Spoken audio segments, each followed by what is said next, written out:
Hello and welcome to another MarketingSherpa webinar. Thank you for joining us today. Today we're going to be talking about B2B social media marketing, LinkedIn specifically, but we have with us today, I'm going to introduce you to her in just a moment, Megan Eisenberg from DocuSign. And you can ask your questions to Megan through #SherpaWebinar. You can also share what works for you in B2B social media and social media in general, marketing, LinkedIn. We want to hear your thoughts. #SherpaWebinar. It's a great way to also network, get to know some other marketers in a virtual setting. We're also going to tweet through that link some other extended resources you can use to learn more about marketing through LinkedIn, learn more about social media in general. You can find that on #SherpaWebinar. And we even tweeted through the slides to this webinar. If you want to follow along the slides at home, go to #SherpaWebinar. You can see the slide share there. So with that, let me introduce you to today's guest, Megan Eisenberg, the Vice President of Demand Generation for DocuSign. Thank you for joining us, Megan. Good morning. Excited to be here. Megan is joining us. She's kind enough. She's in the middle of a conference at Half Moon Bay, California. She's kind enough to just run upstairs to the hotel room, join us today, and share this presentation with you. I'm Daniel Burstein, the Director of Editorial Content at MECLabs. I'm joining you from our brand new studios right here in Jacksonville, Florida. And as I said, you can ask your questions to Megan. She has 19 years of high-tech experience. She has an MBA from the Yale School of Management. And in the preparation call when we were going over this, we talked about almost every topic under the marketing sun. She has a lot of knowledge there. So a lot from what we hear from marketers at some of our live events is they want to be connected with other marketers, have other marketers they can talk to, understand, and learn from. There's a lot of ways to do that in person. This is a virtual way to do that, so feel free to ask your questions through #SherpaWebinar. With that, let's dive into this specific case study with Megan. And Megan, give us an understanding of what kind of challenges were you facing, what were your goals at the time? Why did you look to do a social media marketing campaign on LinkedIn? Sure. So I think, just as marketers in general, our challenge and goal is to get engagement. We're trying to target very specific people and get engagement. And while email marketing has been around a long time and can be successful, it's definitely a noisy channel. So I'm always looking for new channels to reach our targets, and also looking for channels that have higher levels of accuracy.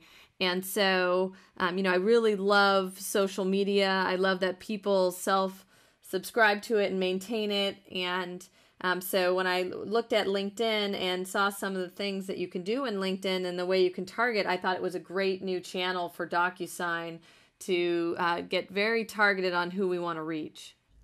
Yeah, it's interesting. One thing Megan and I talked about in the pre-call is, so if you buy a traditional list from a traditional vendor, right, you're relying and hoping on that information to be accurate. And as we know, people move from job to job very often. Their titles change, these things change. And kind of a brilliant thing of LinkedIn is all of these people all around the world, especially in sales and marketing, are volunteering their information to this list. They're volunteering and saying, I am at a new location now, I have a new title now. So it's very valuable information.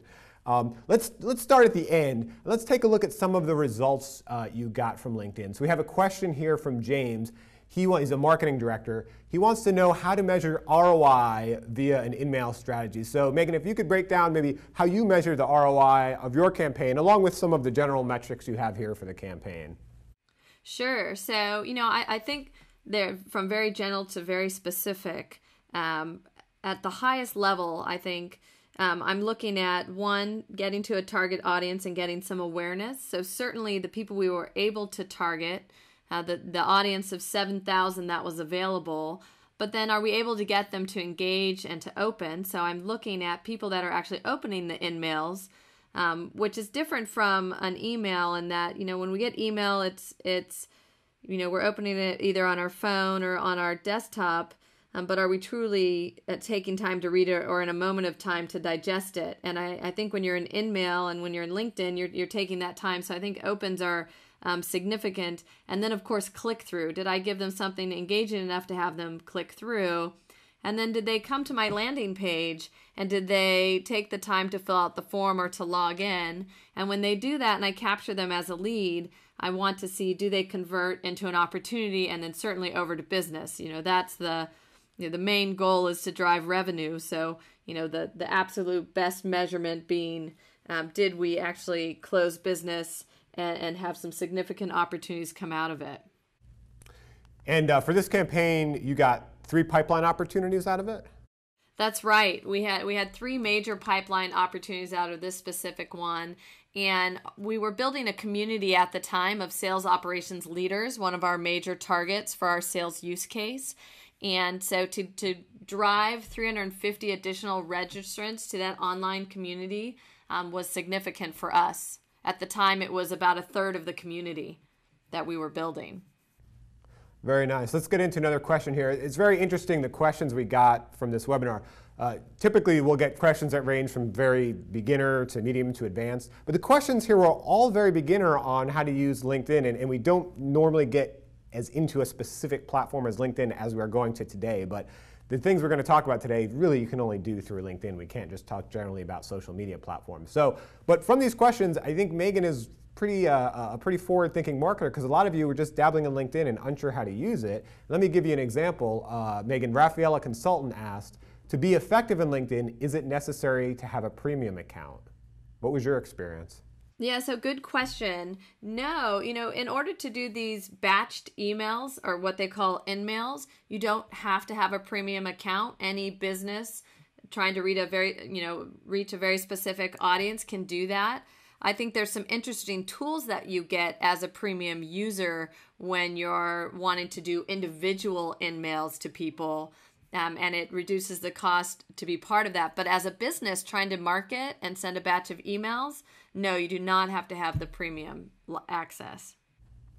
And another question we had here from Yvonne, a marketing manager. I think it shows how marketers are struggling how to use LinkedIn and how much to use it. She asks, how much time should we spend managing our LinkedIn account? So could you give us, Megan, an understanding, and we're going to get in a little later about your personal use of LinkedIn, but how much time you dedicate to this? And just in general, in your overall marketing campaign, how much resources, how much budget did you dedicate to this LinkedIn campaign versus all the other channels and campaigns you're marketing through? Yeah, so all very good questions. I'm fortunate enough to work with a great social media guy, Matt Ryder, who really helped investigate LinkedIn and how we could leverage them from a B2B demand gen standpoint. But as far as the amount of time, when I'm in there, I go in at least once a day, if not 5 times a day, to manage that. And with our sales team, we want them in there building relationships, networking, doing all of the social selling side of it. But when you launch one of these campaigns, really the work is all up front. You build out the campaign, you build out, just like you would an email copy. You write your email copy, you have your call to action, and you have a landing page where you're capturing the lead as you get them to engage. So, upfront work is writing that email or getting your, what we call a signatory, someone that's going to have it, the person that's going to be sending it. You build out the landing page, and if the call to action already exists, for us it was a demo. One of our very common call to actions is our 1-minute demo. So we built that out, and I think what the trick with this particular campaign is we did 3 of them. We did 3 email blasts, which we can get into in a little bit. So we built out 3 emails, 3 different landing pages, and then once they drop the batch, it's really just monitoring the results. And what's interesting about InMails is that when you drop an email, you're probably going to get your results within the first, 8 hours, 24 hours. But after the second or third day, your stats are going to drop off. You're not going to see an increase necessarily of open rates unless it was a holiday. And so what's interesting about LinkedIn is the behavior of folks is not everyone logs in every day. And so they say over a 6-week period, you have to monitor the results. What I found, it was about 2 weeks. We really maxed out kind of our results within 2 weeks of the drop. So you're monitoring over those first 2 weeks. Of course, it's going over a 6-week period and as people are logging in. But yeah, it's a little different, but it's really interesting as people start to engage with you on it. Now you mentioned that campaign. Let's take a look at that campaign. How did you give us an understanding of how the campaign worked? Sure. So what we did is for our InMail, we targeted this initial one that we did. There was a series of 3, and we were targeting sales operations leaders. So what we did is we said, okay, LinkedIn folks, we want all your sales ops leaders, director and above, and field operations in the United States where the company size is over 500 people. And then we did a series of drops. And what I really like about InMails is that you can only, as an individual or a consumer, receive one InMail from a sponsored partner InMail every 60 days. So we thought, let's lock this audience down for a 6-month time frame. We'll drop it. We'll drop an InMail. We'll wait 60 days. We'll drop another InMail. As soon as that audience opens up again, another 60 days later, we'll drop it. And so we're effectively blocking anyone else from doing a batch InMail. They can certainly reach out to someone one-on-one, but they can't do it in bulk. And then the other interesting side of it is we did it from peers in their network. And something, interesting you mentioned to me before too is that it kind of blocks out all of these people from your competitors being able to contact them, right? You're almost putting a moat around some of these people. Yes, and a bulk and a B2B bulk setting, yes. They would have to individually find them and then communicate to them if they had a connection with them, yes. Now, another thing when I hear that is, to some marketers, that might sound incredibly frustrating, right? Sometimes when we have a conversion goal, we have a specific thing we'd like to do, like only email people once a week or once a month, whatever it is. But we tend to kind of creep up a little bit, right, and email them more and more and more. So was this a little frustrating at first that you were limited to only once every 60 days? That's a long time. Well, it wasn't. It's the initial outreach. As soon as I captured them, as soon as they come to our landing page and fill out the form, you can communicate to them as much as you want. At that point, you have their email address. You know who they are. So we would drop them into a nurture program once we captured them. And so we're the call to action on this particular one was to sign up for a roundtable with these thought leaders that we had as the signatory. So when they came and filled out the form, we waited to communicate to them till after the roundtable, but after that we would then put them in a nurture program.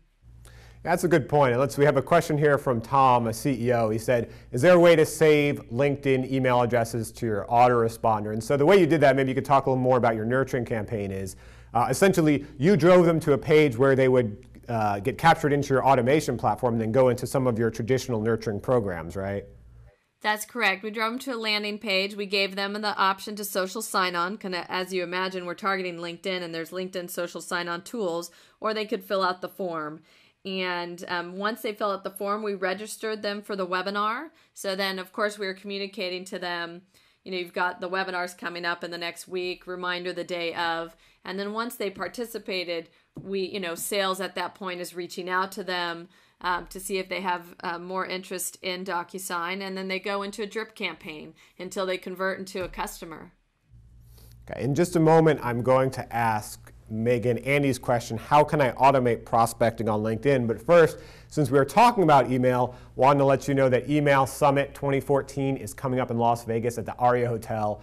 You can save $700 by October 31st. That's the end of the day tomorrow. You can go to marketingsherpa.com/emailvip to do that. We'd love to have you there. We're going to have over 1,000 email marketers from around the world. Keynotes like Dr. Dan Ariely of Duke University and Dr. Noah Goldstein of UCLA. But with that, let's jump into that. So Andy wants to know, how can I automate prospecting on LinkedIn? And that was really kind of a feature of the InMail campaign, right? They were able to find the demographics you were looking for. Yes, yeah, it's great. I mean, it's amazing the different types of audiences that are on there and their ability to get a very specific area. You can do, any country in Europe, anywhere that there are LinkedIn members, which of course they're all over the world. And then you can look at company size. You can do specific job titles. So, this particular one was to sales ops, but we've run them to HR. We've run them to procurement. We've run them to CIOs and to Six Sigma members. So, it's really interesting because you can do their interest. If they're part of certain groups, you can target those groups. The ability to segment and get to the audience you want is pretty impressive. So let's talk about that segmentation targeting for your campaign specifically. What were you looking for, and how did you decide what to target? Sure. So, we wanted larger companies. DocuSign can certainly, we have enterprise clients, we have corporate clients, SMB, all the way down to consumer. But when you're doing something like an InMail, there is a cost to these batches. I think they're $3.50 an email target. So, we wanted to really go after our larger accounts where the average deal size is much higher. So we were looking for larger companies We wanted to target the U.S. It was going to be an English campaign, and we wanted to pilot, and we thought probably a bulk of the target is in the U.S. And then we wanted directors and above in sales operations and field operations. And what's interesting is they'll actually come back with you and give you other titles that you should be targeting that are in that same field. So it also increased our sort of awareness on titles in the market. If you think about it, there's marketing, there's demand gen, there's field marketing, events. There's so many different titles you can use in marketing that it's the same in every field. So LinkedIn will actually help you understand better what people are calling themselves, so you can also expand who you're targeting. That's interesting. I think that's a challenge we find that marketers have a lot, is understanding how people self-identify. And so that's great that LinkedIn's able to help you with that as well. Yes. So let's look at one of the InMails you send. We have a question here from Clint. He's a VP of marketing. Any problems with being considered spam by LinkedIn? So that wasn't a problem, right? Because you're actually sending them through LinkedIn. It wasn't individual sends. That's right. Yeah, there's not a problem with spam. I think what makes these a ton more effective is who you have as the signatory. I do think if you get an InMail and it comes from a company, that can be annoying, or it comes from a sales pitch type framework, that is annoying. But what we wanted to do is have it come from a peer. LinkedIn is a peer-to-peer network. So what better to have someone like Meredith Schmidt, the VP of Sales Operations at Salesforce.com, send you an InMail highlighting the results that she is seeing with not only DocuSign but tools, and then invite you to a roundtable that she's going to be speaking on with other thought leaders in the sales operations space. So the first drop went from Meredith. We had a video within the InMail. They give you ad space on the right, so you have your email and then you have ad space. And I definitely would they give you best practices, but you having done I think 9 of these now, you start to learn some best practices around that. Yeah, let's dive into those best practices a little.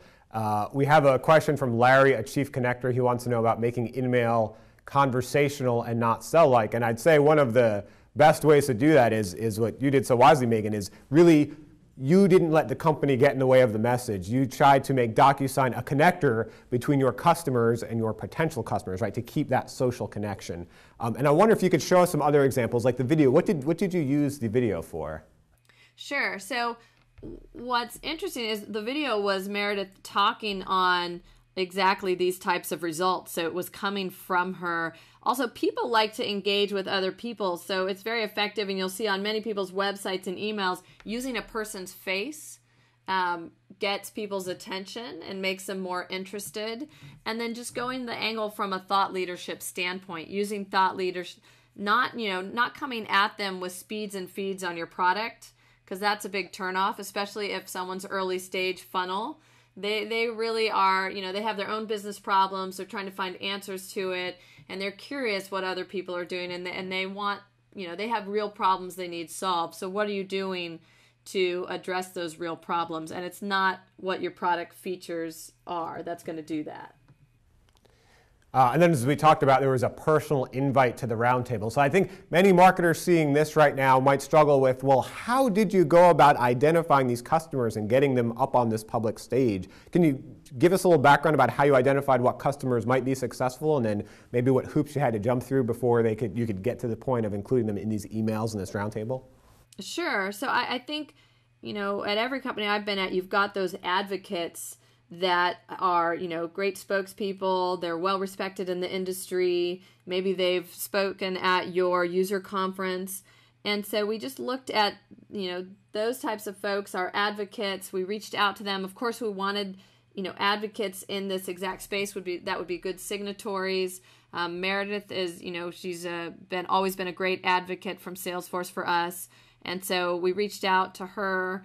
we reached out to another great advocate of ours is Brian Frank of LinkedIn, of course, and we've got Michael Machado at Yamaha. So you start to reach out, and people were kind of excited because here we were, we're not only promoting sort of thought leadership, but we're promoting them and their personal brand, and we're connecting them to a bunch of their peers now on LinkedIn. So, it's kind of cool. You're going to be in front of all your peers. They're going to see you as a thought leader. So there is something to that when you're inviting them to do it. Yeah, and to really emphasize the personal nature of it, I wonder if you could speak to this. I noticed in their signature line, they just signed it from their personal name, from their first name only. So I wonder, was that part of some strategy to make it more personal, or did that just kind of happen? Yeah, the idea definitely was to make it more personal. Our hope was that others would reach out and connect with them on LinkedIn, and they would broaden their network. So yeah, it was definitely about having it come from a person and feel more personal.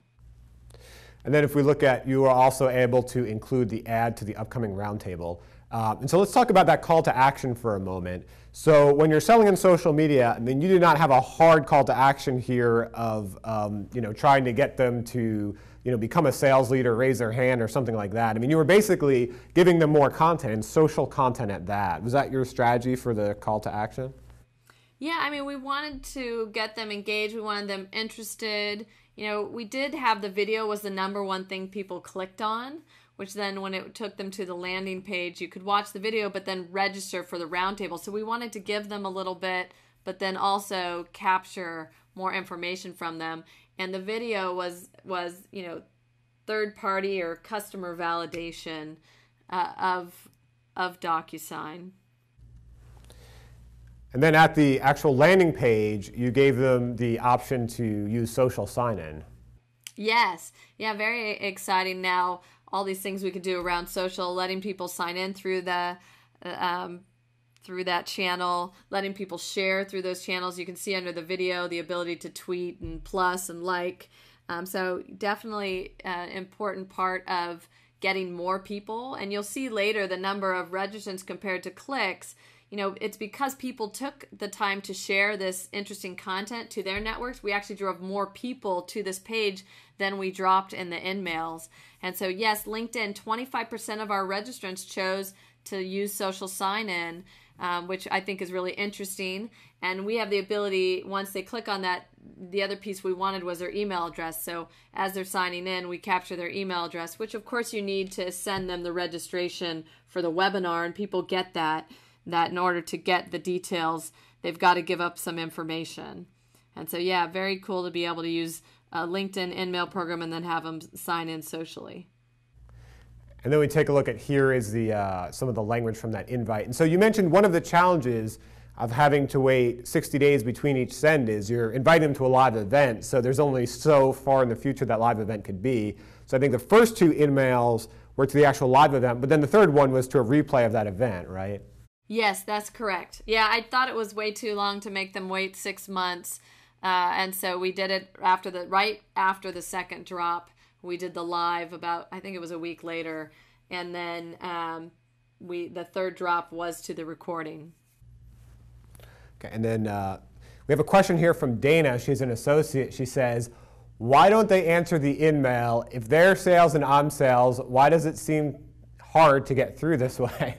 And so I think, Dana, what you have is not an InMail problem, is a value proposition problem. And interestingly enough, we'll be talking about value proposition in our next MarketingSherpa webinar in about 2 weeks. But that really gets to the value proposition that Megan gave in her emails here. You can see, right, it was very focused on being not product specific, but you wanted to focus on the business pain points that they were facing, right? So there's value to those receiving your InMails, right?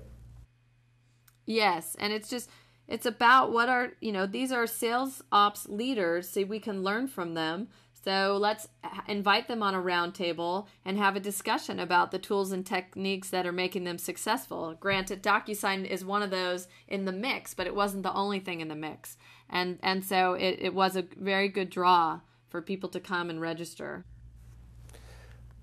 And so then, as we talked about, there are some of the results, the 3 pipeline opportunities, adding 350 registrants for the roundtable. So now let's get into that other side of it once you received registrants. So we have here is both on the right we see your sales guru community that was created, and on the left we see what you're currently doing is that LinkedIn group. We have a question here from Brooke. She's a marketing exec. How should content vary between posting a company update and in a group as a thought leader? So I wonder if you could talk and give you some of your advice on, okay, once you have people joining this community, whether it's a community you own on your own property or whether it's a community through LinkedIn, how can you, one, nurture those people with content and then balance it with the promotional aspects you need to actually drive revenue and get leads? Yeah, I think it's an outlet for thought leadership. It's an outlet for interesting topics that are relevant to people following you. I don't think you're posting promotions necessarily, $50 off or whatever your business does. I do think that if you want people to engage, you have to post things they want to like, that they want to read, because your job is to get them to extend it into their network. So give them something they want to share. Talk about, here, the future of patient care and the customer experience when you use an iPad at the doctor's office versus filling out those forms and data reentry. And so it's kind of giving stuff that social currency that they want to pass on to others. And when we look at our communities, it's the same thing. It's the ability for people to come in and talk about the problems they're having, the solutions they're finding to solve them, asking questions, interacting, and sharing. It is not the sales pitch. And I think that's the challenge when people reach out directly to sell. Hey, I think I have something of interest to you. Let's get on your calendar and I'll show it to you. That's not enough, for me to do that. And so using these communities to build and talk about things are important. I think, companies like Eloqua have top liners. I think they've done a nice job to bring people together to talk about, marketing topics for them. I think, ArcSight in the security space did Protect 24/7 and had a lot of IT security folks on there, figuring out things to code and secure ways to protect their business. And if you were to go in those communities and try to do sales, you sort of ruin that community. People don't necessarily want to go there to be pitched to. But it's a great ground to get brand awareness, to put thought leadership out there. And here you can see DocuSign is on this. We're getting thought leadership out of it. And when people are ready to solve their contract management process and workflow and getting signatures faster, they're going to come to the DocuSign homepage and learn more, or they're going to contact us.